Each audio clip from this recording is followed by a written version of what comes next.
અમરેલી જિલ્લામાં દારૂબંધીના કડક અમલ વચ્ચે એસઓજી ટીમને મોટી સફળતા મળી છે તેમજ સમગ્ર મામલે વધુ તપાસ હાથ ધરવામાં આવી રહી છે।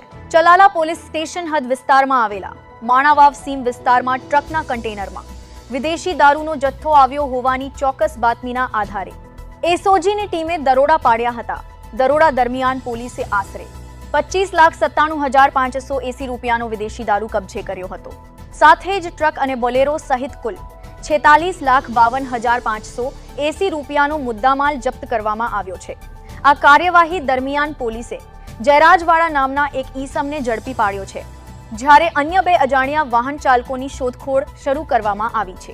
સમગ્ર મામલે ચલાલા પોલીસ દ્વારા ગુનો નોંધી વધુ તપાસ હાથ ધરવામાં આવી છે તેમજ ઘટનાના તમામ પાસાઓની ગંભીરતાથી તપાસ કરવામાં આવી રહી છે।